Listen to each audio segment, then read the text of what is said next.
Donc, première partie du chapitre 10, géométrie dans l'espace, partie 1. Donc, tout d'abord, je vais aller assez vite sur les premières notions qui ne sont que des révisions, sauf à la fin. Donc, sur votre feuille de leçon, vous avez le rappel de la définition du solide, sa vue en perspective cavalière, le patron quand il est possible de le faire, et la formule. Donc, les formules, c'est quand même beaucoup mieux de les connaître par cœur. Parfois, souvent, elles sont redonnées au brevet, mais ce n'est pas toujours le cas. Et parfois, il faut la retrouver parmi d'autres, donc c'est quand même mieux de la savoir.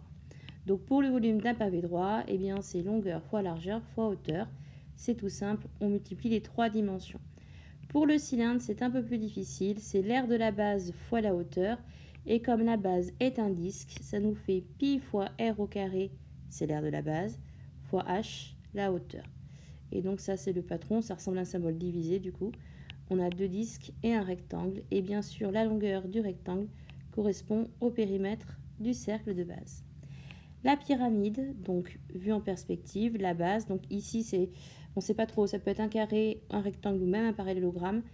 De toute façon, en perspective, vous savez que c'est déformé, donc peu importe. Donc là, a priori, c'était plutôt un carré, hein, si on associe ce patron à cette pyramide. Et donc le volume de la pyramide est donné par la formule R de la base fois hauteur divisé par 3.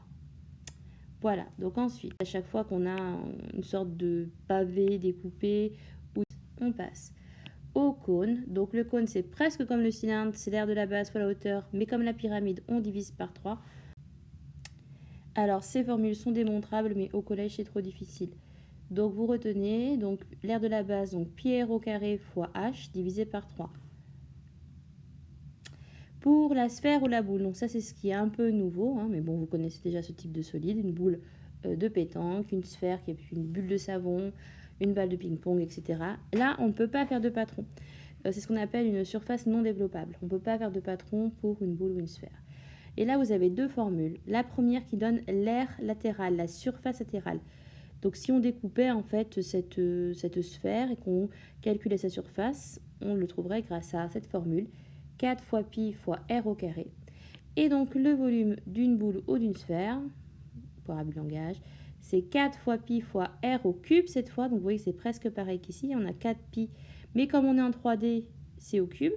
Ici, une r c'est en 2D, deux dimensions, donc au carré. Un volume en 3 dimensions en 3D, donc au cube. Donc 4 pi r au cube est divisé par 3. Donc ce divisé par 3, on le retrouve pour la pyramide, pour le cône et pour la boule. Et là, je vous ai fait le rappel du tableau de conversion hein, avec l'équivalence 1 litre égale 1 décimètre cube. Et donc, pour convertir, il faut utiliser ce tableau. À chaque fois qu'on change d'unité en 3D, on divise ou on multiplie par un facteur 1000. Bon, je suis passée vite, mais tout ça, ce sont des révisions à part ça qu'il faut apprendre par cœur. Et d'ailleurs, si vous ne connaissez pas les autres formules, je vous conseille aussi de les apprendre par cœur. Alors maintenant, ce qui concerne vraiment notre chapitre de 3e, ce sont les sections de solides. Donc ici, vous voyez qu'on a un pavé. Donc ici, il est coupé par un plan qui est parallèle à l'une des faces. Et ici, il est coupé en biais, en diagonale si vous voulez. Et donc, il est coupé par un plan qui est parallèle à une arête et non à une face. D'accord? On voit qu'il est parallèle à l'arête. Donc, dans chaque cas, la section d'un pavé droit par un plan est un... Alors, on voit qu'il y a 4 angles droits. Ces côtés vont être égaux. Ici, ça va être égal aussi. Là, c'est un petit peu moins visible, mais on voit aussi qu'on a 4 angles droits. Là, ça va être égal. Et là, il y a de fortes chances que ça le soit aussi. On ne peut pas expérimenter, mais on peut en déduire que la section d'un pavé droit par un plan est un rectangle. Donc, vous écrivez ceci sur votre feuille de leçon. Donc parfois c'est un carré, dans des cas particuliers, dont on peut facilement déterminer les dimensions. Donc là, c'est facile. Hein. Si on a les dimensions du pavé, on trouve les dimensions du rectangle, puisque IJ est comme AD et JK est comme DH. Mais parfois, il faut utiliser le théorème de Pythagore. Bien, effectivement, là, si on connaît les dimensions du pavé, en fait, cette longueur MN, on ne peut pas la calculer directement, mais souvent, on a les informations nécessaires grâce au théorème de Pythagore. On peut la calculer alors. Alors, pour le cylindre, donc là, on a deux cas de figure. Le plan est parallèle à la base. On peut aussi dire que le plan est perpendiculaire à l'axe, c'est la même chose. Ici, le plan, il est parallèle à l'axe ou encore perpendiculaire à la base, c'est la même chose, puisqu'en fait, l'axe et la base sont perpendiculaires pour le cylindre. Donc la section d'un cylindre de révolution par un plan perpendiculaire à son axe, donc c'est ce cas de figure-là, est un de même rayon que la base. Bon alors déjà comme on vous dit rayon, c'est facile. Donc c'est un cercle ou un disque, ça dépend si le cylindre est creux ou plein. Donc on va mettre cercle, mais on peut répondre disque aussi, hein, de même rayon que la base. Et donc la section d'un cylindre de révolution par un plan parallèle à son axe, comme ici, et bien cette fois ça va être un, alors là vous voyez bien qu'on n'a pas de cercle, hein. Alors là on a une dimension qu'on retrouve là, on a 4 angles droits, donc c'est un rectangle. Vous complétez sur votre feuille. Et donc dont l'une des dimensions correspond à la hauteur du cylindre, et oui la JK c'est comme OO', la hauteur du cylindre, et l'autre souvent, alors soit avec Pythagore, soit avec de la trigonométrie, on peut calculer l'autre dimension de la section. Alors pour mieux imaginer ces sections, pour le pavé, vous pouvez penser à une plaquette de beurre que l'on coupe verticalement avec un couteau en étant soit bien parallèle à l'un des bouts en fait, de la plaquette, soit en coupant à l'oblique.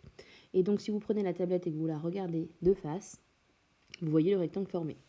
Pour le cylindre, on peut imaginer, mais on ne va pas le faire, hein, qu'on découpe une boîte de conserve. Donc si on la découpe bien parfaitement horizontalement, c'est-à-dire perpendiculaire à l'axe, eh bien vous coupez votre boîte en deux et si vous regardez au niveau de la section, vous voyez effectivement un disque comme le couvercle. Et par contre, si vous la coupez bien verticalement, votre boîte de conserve, vous aurez deux parties de boîte.